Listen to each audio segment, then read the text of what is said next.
ഓരോ ദിവസവും നമ്മൾ വലിയ കാര്യമായൊന്നും ചിന്തിക്കാതെ ഉപയോഗിക്കുന്ന ഒന്നാണ് ടോയ്ലറ്റ്. എന്നാൽ മനുഷ്യചരിത്രത്തിന്റെ ഭൂരിഭാഗം കാലത്തും ഇത്രയും സൗകര്യപ്രദമായ ഒരവസ്ഥ ഉണ്ടായിരുന്നില്ല. ആദ്യകാലങ്ങളിൽ മനുഷ്യർ കാടുകളിലും പുഴയോരങ്ങളിലുമായിരുന്നു വിസർജനം നടത്തിയിരുന്നത്. ജനസംഖ്യ കുറവായിരുന്നപ്പോൾ അത് വലിയ പ്രശ്നമായിരുന്നില്ല. എന്നാൽ മനുഷ്യർ സംഘമായി താമസിക്കാൻ തുടങ്ങിയതോടെ മാലിന്യം വലിയൊരു വെല്ലുവിളിയായി മാറി.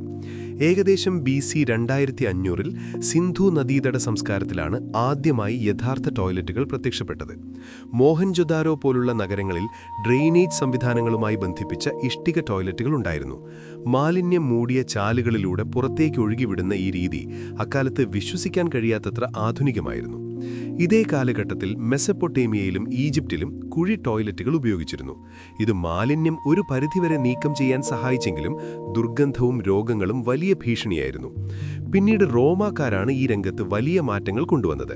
അവർ കല്ലിൽ തീർത്ത ഇരിപ്പിടങ്ങളും അതിന് താഴെ ഒഴുകുന്ന വെള്ളവുമുള്ള പൊതു ടോയ്ലറ്റുകൾ നിർമ്മിച്ചു. ഇത് കാര്യക്ഷമമായിരുന്നു, പക്ഷേ അവിടെ സ്വകാര്യത ഉണ്ടായിരുന്നില്ല. ആളുകൾ വരിവരിയായി അടുത്തിരുന്നായിരുന്നു ഇത് ഉപയോഗിച്ചിരുന്നത്. ശുചിത്വത്തിന്റെ കാര്യത്തിൽ അന്നത്തെ രീതികൾ ഒട്ടും തൃപ്തികരമായിരുന്നില്ല. റോമൻ സാമ്രാജ്യത്തിന്റെ പതനത്തിനു ശേഷം കാര്യങ്ങൾ വീണ്ടും പിന്നോട്ടടിച്ചു. മധ്യകാലഘട്ടത്തിൽ ഭൂരിഭാഗം ആളുകളും ചേംബർ പോട്ട്സ് എന്നറിയപ്പെടുന്ന ഒരുതരം പാത്രങ്ങളിൽ വിസർജനം നടത്തി അത് തെരുവുകളിലേക്കോ പുഴകളിലേക്കോ വലിച്ചെറിയുകയായിരുന്നു പതിവ്. ഇത് നഗരങ്ങളെയും നദികളെയും മലിനമാക്കുകയും പ്ലേഗ് പോലുള്ള മാരക രോഗങ്ങൾ പടരാൻ കാരണമാവുകയും ചെയ്തു. 16-ാം നൂറ്റാണ്ടിലാണ് ആധുനിക ടോയ്ലറ്റിന്റെ രൂപം തെളിഞ്ഞു തുടങ്ങിയത്. 1596-ൽ സർ ജോൺ ഹാരിങ്ടൺ എലിസബത്ത് രാജ്ഞിക്ക് വേണ്ടി ആദ്യത്തെ ഫ്ലഷ് ടോയ്ലറ്റ് രൂപകൽപ്പന ചെയ്തു. അത് പ്രവർത്തിച്ചിരുന്നെങ്കിലും അന്ന് മികച്ച പ്ലംബിംഗ് സംവിധാനങ്ങൾ ഇല്ലാതിരുന്നതുകൊണ്ട് ആ കണ്ടുപിടുത്തം അധികം പ്രചരിച്ചില്ല.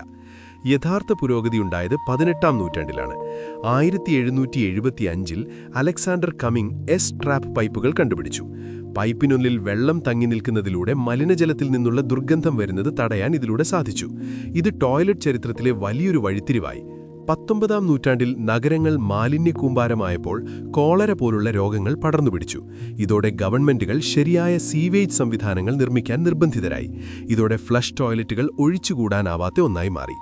20-ാം നൂറ്റാണ്ടോടെ ടോയ്ലറ്റുകൾ ലോകമെമ്പാടുമുള്ള വീടുകളുടെ ഭാഗമായി. സ്വകാര്യതയും ശുചിത്വവും ഉറപ്പാക്കുന്ന പുതിയ ഡിസൈനുകൾ നിലവിൽ വന്നു. ഇന്ന് ലോ വാട്ടർ സിസ്റ്റം, സ്മാർട്ട് ടോയ്ലറ്റുകൾ, ബിഡേറ്റുകൾ എന്നിങ്ങനെ ടോയ്ലറ്റുകൾ വീണ്ടും പരിണമിച്ചുകൊണ്ടിരിക്കുന്നു. നാഗരികത നേരിട്ട പുരാതനമായ ഒരു പ്രശ്നം, മാലിന്യത്തെ സുരക്ഷിതമായി നീക്കം ചെയ്യുക എന്നതിന് പരിഹാരം തേടുകയാണ് ഇന്നും ഈ മാറ്റങ്ങൾ. അതുകൊണ്ട് ടോയ്ലറ്റ് എന്നത് വെറുമൊരു സൗകര്യമല്ല, മനുഷ്യനാഗരികതയെ രോഗങ്ങളിൽ നിന്നും മാലിന്യങ്ങളിൽ നിന്നും നിശബ്ദമായി സംരക്ഷിക്കുന്ന ചരിത്രത്തിലെ ഏറ്റവും പ്രധാനപ്പെട്ട കണ്ടുപിടുത്തങ്ങളിൽ ഒന്നാണ്.